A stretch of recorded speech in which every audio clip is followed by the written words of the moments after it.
something to think about. Shalom and greetings. We welcome you to this week's Sabbath message. This week's Sabbath message is entitled Pillars of the Church. Pillars of the Church. Now, this Sabbath, we will proceed a little differently than we normally do. This Sabbath, we will not turn to any scriptures. I know that's a shock to a lot of you guys because we go through scripture after scripture normally. But this week, this Sabbath, we will not turn to any scriptures. But, we will utilize scripture that we've turned to in the past. And remember, we talk about as we go to these scriptures, we take them and we put them in our tool belt. Not our toolbox, our tool belt that we wear with us continuously. So this week, this Shabbat, we will not turn to any scriptures, but we will utilize scripture that we've turned to in the past and examined and studied to validate today what will be spoken this Sabbath. So we're going to proceed a little differently than we normally do. We will grow and move from just allowing scripture to validate scripture. So get this, we're going to grow and move. This is a little different as well. We're ratcheting it up a little bit. We're going to grow and move from just allowing scripture to validate scripture to allowing scripture to validate the current and future reality of the church. I got to say this again. So we're going to grow and move from just allowing scripture to validate scripture, because again, that's what we normally do. We go to scripture, we allow scripture to validate scripture. But today, this Shabbat, we're going to allow scripture not only to validate scripture, but it's going to validate the current and future reality of the church. The church. So let us focus in and implement what we have come to understand about scripture. As always, we will move from just knowing still to understanding. That's not going to change. We're still going to grow and move from just knowing to understanding. So let us understand this word pillar as our message today, pillar of the church. The pillars of the church. So let us grow and move from just knowing to understanding the word pillar and what it means. The Merriam-Webster's dictionary defines the word pillar as, get this is the definition, a firm, upright support for a superstructure, a supporting integral or upstanding member or part.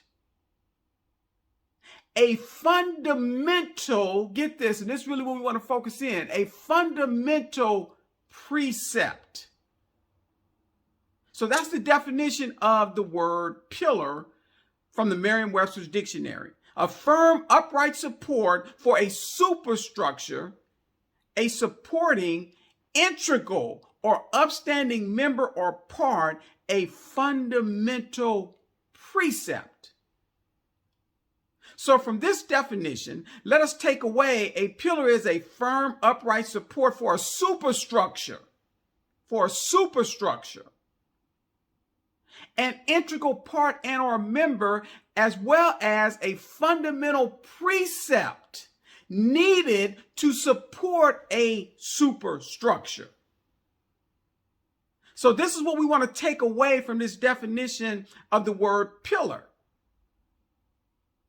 But get this, the reason why we want to take this away is that the superstructure we will be addressing this Shabbat, this Sabbath, is the church.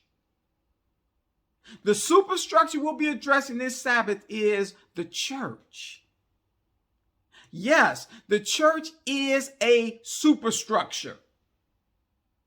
And we will address a few of the elements that make it a superstructure.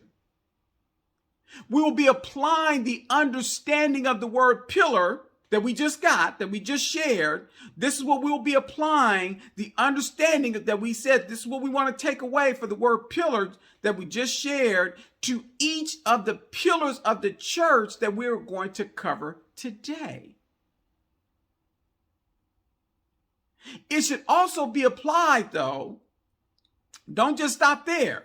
It should also be applied to the pillars we do not cover today. For the sake of time, we're not going to cover all of them, but we're going to cover the top ones.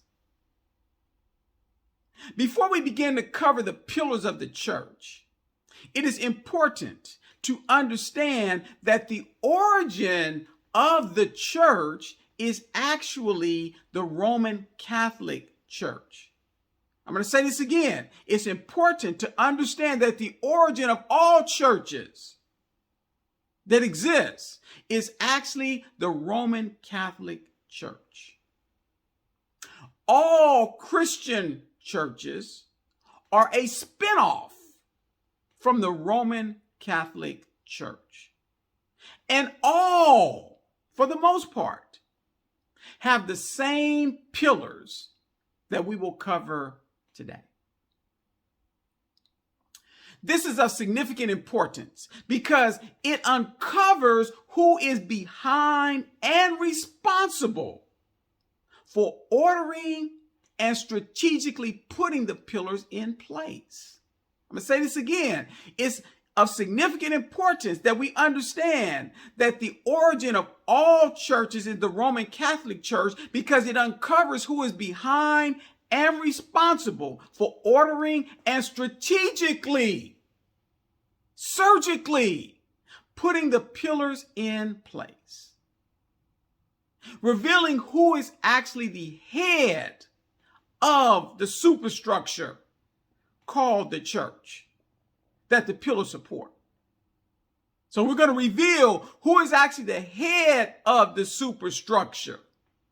Think about that. There's a lot of superstructures that people really may not know who is the head or who's actually running, who's responsible, who's behind it.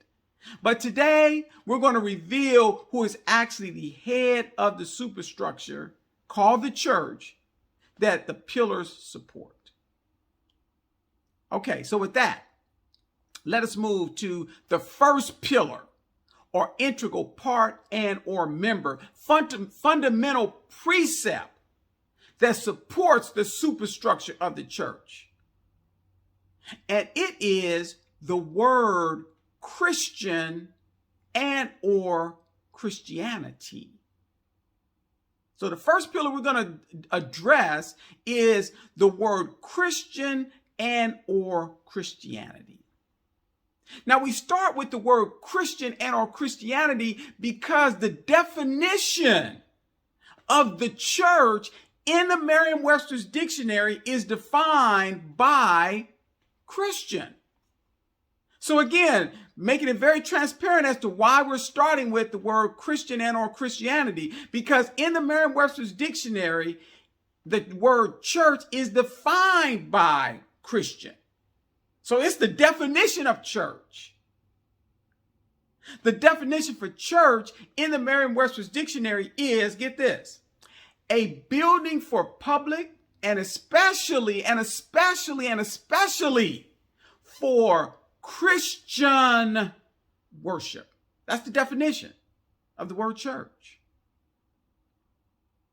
Now, we covered the word Christian and or Christianity in the series, Should Christianity Be Sold? And we did this in great detail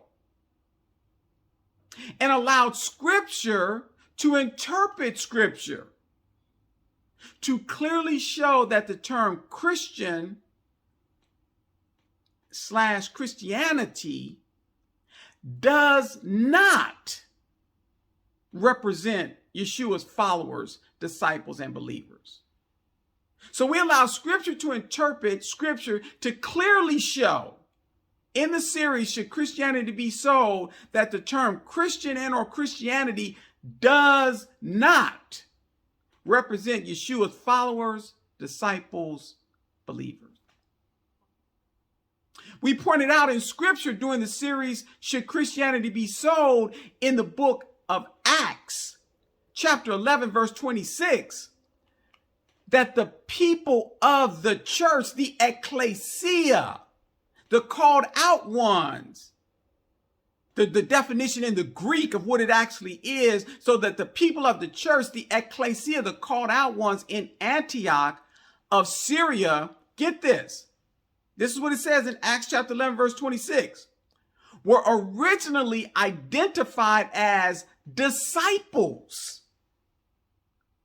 And they were first called. Get this, in Acts 11:26, it says, and they were first called or given the title Christians in Antioch of Syria. Scripture validates the disciples did not call themselves Christians. They were first called by others. They never called themselves Christians. That's why all scripture is profitable. 2 Timothy 3:16 is profitable. Because again, we need to understand all scripture. That's what's important in Acts 11:26. It tells us they were first called. They did not call themselves Christians. They were called by others. So this means someone else called them Christians. Someone outside of the church, the ecclesia, the called out ones in Antioch of Syria. It was shared in the series, Should Christianity Be Sold? The Vine's Expository Dictionary defines the word Christian as, get this, this is the definition from the Vine's Expository Dictionary. Though the words rendered were called, used in Acts chapter 11, verse 26. This is the definition in the Vine's Expository Dictionary. They're calling this out. Though the words rendered were called, used in Acts 11:26, might be used of a name adopted by oneself or given by others. Don't miss that. It might be used of a name adopted by oneself or given by others. It goes on to say, the Christians, as they were called, do not seem to have adopted it for themselves in the times of the apostles. That's what the definition in the Vine's Expository Dictionary is saying. The Christians do not seem to have adopted it for themselves in the times of the apostles. Nor is it likely that the appellation or name was given by Jews. It goes on to say, as applied by Gentiles, there was no doubt an implication of scorn. I got to say this again. As applied by Gentiles, giving us some insight into who would have called them Christians. As applied by Gentiles, there was no doubt an implication of scorn, of indignation, of prodding. And it goes on to say, as in Agrippa's statement in the book of Acts, chapter 26, verse 28. Now, from that series on Should Christianity Be Sold, we move from just knowing to understanding the word Christian in the Greek is actually the word Christanios. And Christanios is actually made up of two Greek words, Christos and Anos. Now, the word Christos in the Strong's is Strong's number. You can look this up for yourself. I'm not hiding anything here. So the word Christos is the Strong's number G5547. So if you go to the Strong's and you look up G5547, you'll see the word Christos, which is the first word that Christanios is made up of, and has as some of its definitions anointed, Messiah, the anointed of God. Okay? Now the next word, Christanios, is Christos and Anos. So the next word, Anos, is an abbreviation of the word Anosius. And Strong's number G462. Okay, so if you want to go look this word up, anos is Strong's number G462. And has as its definition, get this is the definition of anos. Christos anos, Christanios. So anos, the last part, has as its definition unholy, profane. Unholy, profane.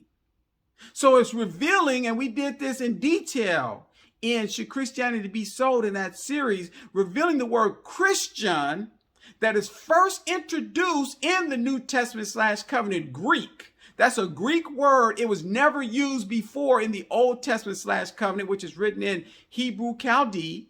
So the first time the word Christian is ever used in the scripture is in the New Testament / covenant, and it's in Koine Greek, and it means follower of an unholy or profane Messiah. So for those that have not seen this series, it is on his servant's website and YouTube channel, and you could go there and see the detail that we went into to identify this. Now, despite the truth that the word Christian really means follower of an unholy Messiah, the term Christian and or Christianity is a pillar of the church. We identified in the Merriam-Webster's dictionary, that's the definition for church. It says especially a gathering for Christians.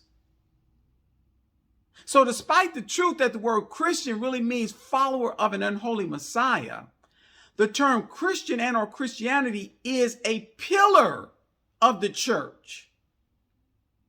And as we identified earlier, that the Roman Catholic Church is responsible for this pillar. Again, we're going to call out who is the head, who's responsible for these pillars. The Roman Catholic Church is responsible for this pillar, this misteaching being embraced unknowingly. This pillar is possibly the most integral part of the fundamental precept that supports the superstructure of the church. Take this in now. This pillar of the word Christian and or Christianity is possibly the most integral part of the fundamental precept that supports the superstructure of the church. If this is the cornerstone or main pillar of the superstructure of the church of the church is faulty and it is not safe. Understanding that this main pillar or fundamental precept is not true means the church's overall fundamental precept pillar of the superstructure cannot be true. It is not sound.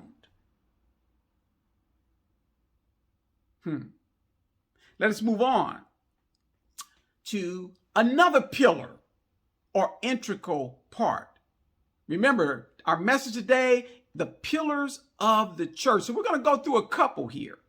So another pillar or integral part and or member, fundamental precept that supports the superstructure of the church is the cross. The cross. Now, the cross is an iconic symbol of the church. It is most likely the very first thing you see inside and or outside of a church. The cross was covered adequately in passing in the message in the episode, It Is Finished. Once again, allowing the scripture to interpret scripture to reveal the cross addressed in scripture is not a two-beamed cross. Scripture interpreting scripture, scripture revealing scripture, that the cross that's addressed in scripture is not a two-beamed cross. In the original Greek, the Vine's Expository Dictionary shared the transliterated word cross in its original language in the Greek was this. This is the definition. Originally, to be distinguished, to be differentiated from the ecclesiastical form of a two-beamed cross. Don't miss what was just said here. The Vine's Expository Dictionary is sharing with us that the word cross, it was really originally established to distinguish from, to differentiate from the ecclesiastical form of a two-beamed cross. That was its purpose. That the two-beamed cross that is now associated with the church, get this, this is still in the definition that the Vine's Expository Dictionary is given, that the two-beamed cross that is now associated with the church is actually the symbol for the pagan god Tammuz. Now, some of you guys may be familiar with, he's known as the son of Nimrod, and he was a pagan a deity. So actually the symbol for the two-beamed cross is the symbol for the pagan god Tammuz. It goes on to say, the Vine also revealed by the middle, get this, by the middle of the 3rd century AD. So just a little after 200 years after Yeshua's death. So by the middle of the 3rd century AD, the churches had either departed from, had travested, or represented in a false or distorted way certain doctrines of the Christian faith. So just a little over 200 years after Yeshua's death, the church had already departed from, travested, and started representing in a false and distorted way certain doctrines of the faith. And that the T with the cross on top, that the T with the cross piece lowered. So they made a little modification. It's not on the top, but with the cross piece lowered, was adopted by these churches to stand for, get this, the cross of Christ, the cross of the Messiah. But remember, we said that it was originally established to distinguish and differentiate from that. But just a little bit over 200 years after Yeshua's death, that the church had adopted it. And we know who the church is. That's that Roman Catholic Church. Had adopted it to actually stand for the cross of Yeshua. The very thing that it was created to do, the opposite of.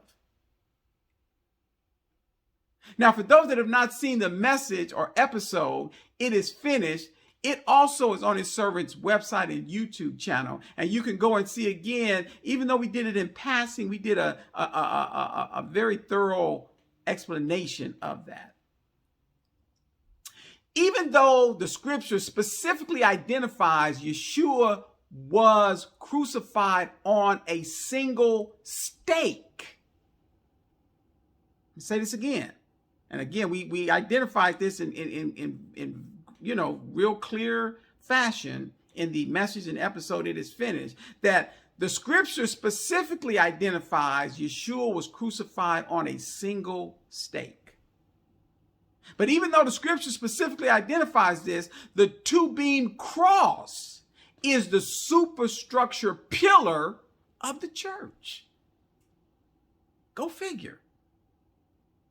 Once again, the Roman Catholic Church is accountable for this pillar, this misrepresentation being in place. So like the word Christian or Christianity, the cross is another integral part of the fundamental precept, another pillar of the superstructure that supports the church. Again, scripture does not support the church's doctrine pertaining to the cross. So this pillar is also fractured. it does nothing to reinforce the already unstable superstructure or its false overall fundamental precept of being strict adherents of the scripture and Yeshua.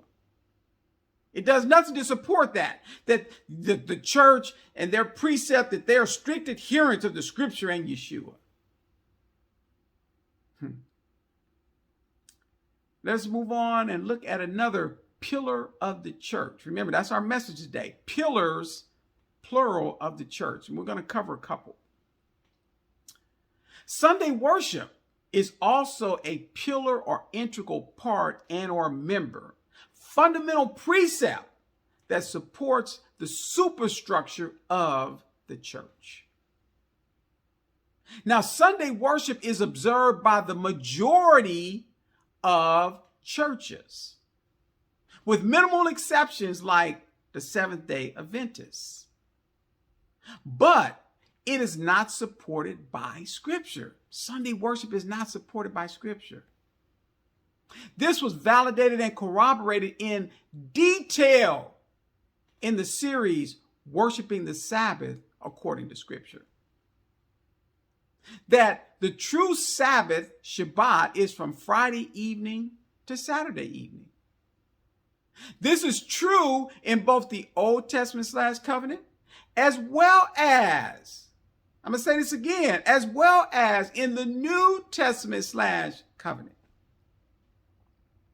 We came to understand that Emperor Constantine I changed the Sabbath to Sunday in 313 AD, with the Roman papacy officially confirming it, and the Council of Laodicea decreed it in 364 AD.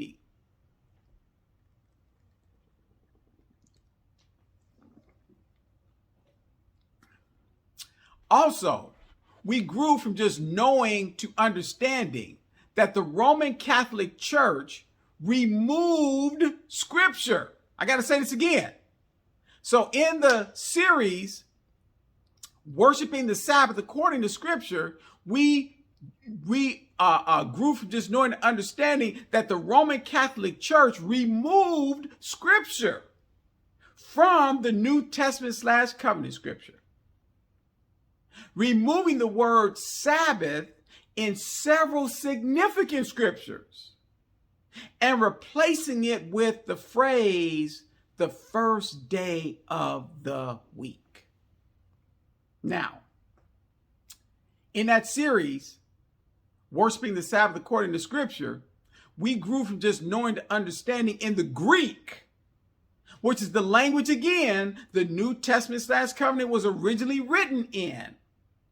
The transliterated word week in that phrase, the first day of the week, the transliterated word week is actually the word Sabbath. So really, it should read the first day of the Sabbath. The Roman Catholic Church removed the word Sabbath and replaced it with week. Now, Scripture is a harmonious document and never contradicts itself. There is no scriptural basis for changing the Sabbath from Friday evening to Saturday evening to Sunday morning to Sunday evening. There's no scriptural basis for that. Okay? The Roman Catholic Church, once again, is to blame for this pillar, this erroneous instruction intentionally being put in place. We identified it was the papacy that did this. The Roman papacy and the Council of Laodicea, that the Roman Catholic Church is responsible for this intentionally being put in place, this pillar. Yet another integral part of the fundamental precept, another pillar of the superstructure of the church, continuing to leave the superstructure of the church wobbly, with no truth for their overall fundamental precept. For those that have not seen the series, Worshiping the Sabbath According to Scripture, it as well is on his servant's website and YouTube channel. Let us look at one more pillar. Pillars of the church. Remember, that's our title today, Pillars of the Church. So let's look at one more pillar or integral part and or member fundamental precept that supports the superstructure of the church. And it is tithing. Yes, tithing.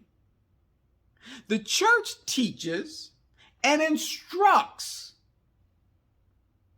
commands basically, that all members of the church should tithe 10%, and in addition to that, give offerings unto the Lord. Now, tithing was covered in excessive detail in the series, The Principle of Giving versus the Tithes. Allowing Scripture to interpret Scripture, we revealed that the tithe, which is different from just tithing, the tithe was only to support the tribe of Levi. We allow Scripture to interpret Scripture to reveal the tithe was only to support the tribe of Levi. We grew and moved from just knowing to understanding the reason Yahweh Elohim instituted the tithe was because he did not give the tribe of Levi any land. So, the other 11 tribes were instructed to each give 10% of all they acquired to the tribe of Levi. So 11 times 10, if we just do the math, is 110%. Allowing the tribe of Levi then to have 100% of their needs met, and in addition to be able themselves to tithe 10% to the homeless and the widows. It's simple math. It's simple math. In addition, we grew from just knowing to understanding the tithe was only given to the children of Israel to adhere to. I'm going to say this again. We grew and moved from just knowing to understanding the tithe was only given to the children of Israel to adhere to. That's the only people that the Most High said had to tithe. Because the Lord Yahweh gave them land to tithe from. Also, that the tribe of Levi that received the tithe, get this, that the tribe of Levi that received the tithe could not have any other source of income. So if you're going to receive the tithe, that 10%, you cannot have any other source of income. Now, for those that have not seen the series, The Principle of Giving versus the Tithes, it as well is on his servant's website and YouTube channel. This pillar follows in suit of the previous, Scripture not being used to validate Scripture, and the traditions of men overruling the word of Yahweh Elohim. I mean, that sounds like oxymoron, that the traditions of men can actually overrule the word of Yahweh Elohim. But that's what's happening. The culprit has not changed. The culprit has not changed. It is still the Roman Catholic Church that is responsible for this pillar, this usury indoctrination being in place. And like the pillars before it, this pillar does not give any stability to the superstructure or reveal any truth.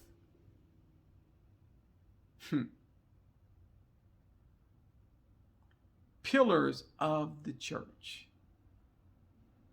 The last pillar The last pillar or integral part and or member, fundamental precept that supports the superstructure of the church we will cover are its holidays. Its holidays. Like the cross, the holidays of the church, not the holy days of the scripture. That's why I'm emphasizing this. The church's holidays, not the holy days of the scripture, are sacred and honored by all churches. But get this, as well as most of the world. Holidays of the church are examined closely in the series Understanding Christmas. Was Yeshua born on December 25th? As well as the series Easter compared to the Passover. In these two series, holidays of the church are examined closely. Now, in both of these series, we allow scripture as well as, get this, we allow scripture, but we twisted it a little bit here, as well as secular world history to reveal that neither Christmas nor Easter are scriptural holidays. Scriptural holy days. They're not scriptural holy days. That's why they call them holidays, because we allow scripture as well as secular world history to reveal that neither Christmas nor Easter are scriptural holy days. That both are deeply rooted in the worshiping of pagan gods. And that it is not likely that the Roman Catholic Church was not aware of this. For those that have not seen the series Understanding Christmas, was Yeshua born on December 25th, or Easter compared to the Passover, both of them are on his servant's website and YouTube channel.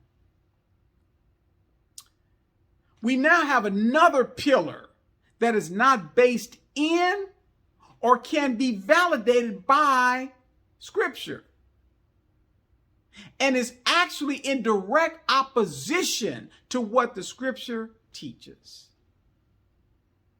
The Roman Catholic Church is the creator of this pillar and this propaganda that replaces the truth with unrighteousness. I'm going to say this again. The Roman Catholic Church is the creator of this pillar and this propaganda, along with all the other that we've covered today, that replaces the truth with unrighteousness, leaving the superstructure of the church with severely fractured and splintered pillars to support it,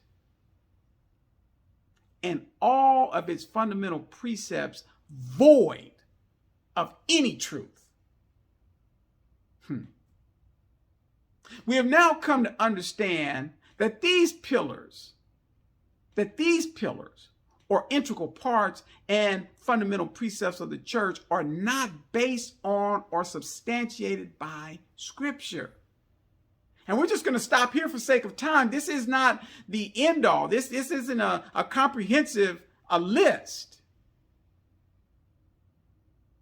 That these fundamental precepts, these pillars, these integral parts are not based on or substantiated by Scripture.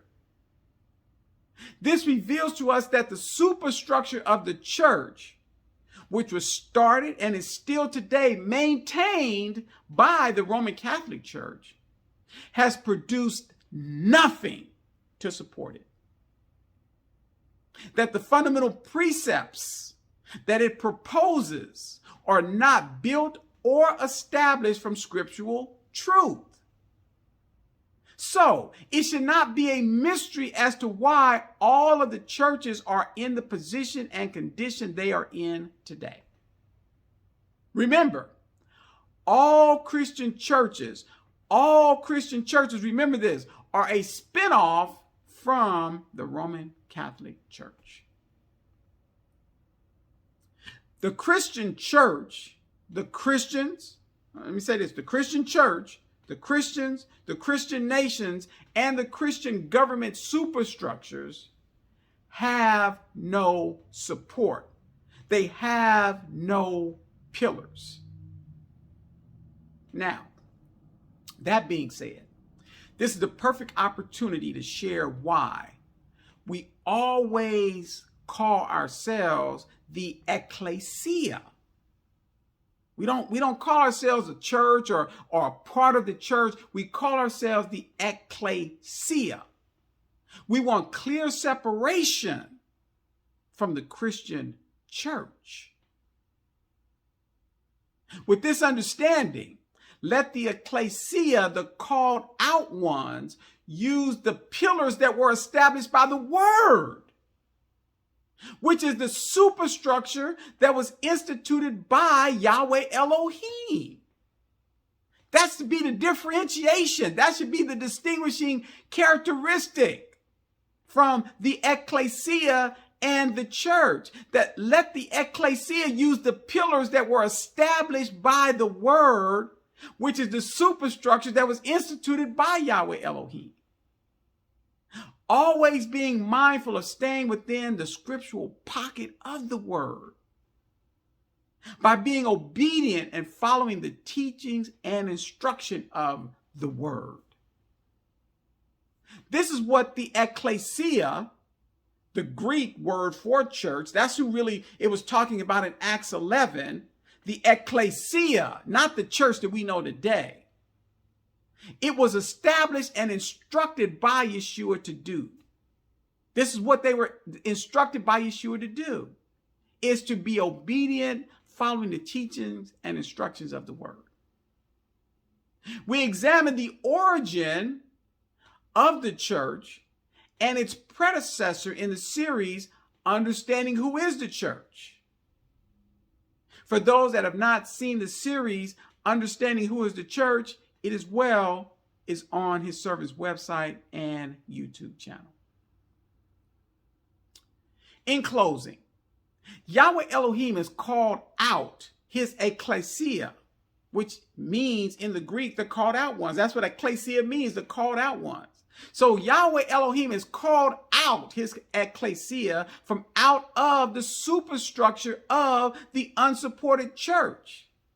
And I'm so glad he did. Why do you want to be on something that's not stable? He called us out from the superstructure of the unsupported church and all other superstructures that are not based on scripture, validating scripture. As we always promote, scripture is a harmonious document and never contradicts itself. All the references to other messages, episodes, or series that we mentioned today agree in harmony with scripture, corroborating and validating scripture. With what we now understand, the ecclesia should always be equated with being called out of unsupported superstructures. I'm going to say this again. With what we now understand, grow from just knowing to understanding, the ecclesia should always be equated with being called out of unsupported superstructures. Unlike the church, which is paralleled and associated with an edifice or building, a superstructure that we now understand is not supported by any pillars. I would like to invite you to continue to fellowship and worship the Sabbath with the ecclesia next Saturday morning at 10 a.m. Eastern Standard Time. In addition, please join the ecclesia every Wednesday evening at 7:30 p.m. Eastern Standard Time for prayer. The link for both is provided on his servant's website. Something to think about. If you are seeking a blessing, be a blessing. If this message of something to think about has been a blessing, assist us with your time, talents, and finances in continuing to move and grow from just knowing to understanding the word of the Most High, Yahweh Elohim. Peace and blessings.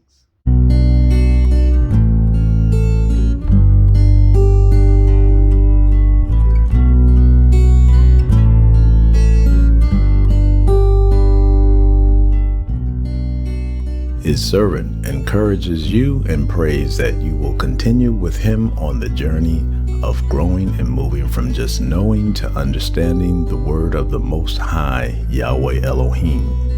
To support you on your journey, his servant offers the following resources. His servant email address. Please feel free to reach out to his servant at any time with any questions, concerns, suggestions, and/or comments. His servant website and his servant YouTube channel. You are encouraged to subscribe to be alerted of new content. In addition, his servant recommends reading or listening to the beginning of Scriptural Truth, Volume 1. It affords a strong beginning foundation in not just knowing, but understanding the Scripture.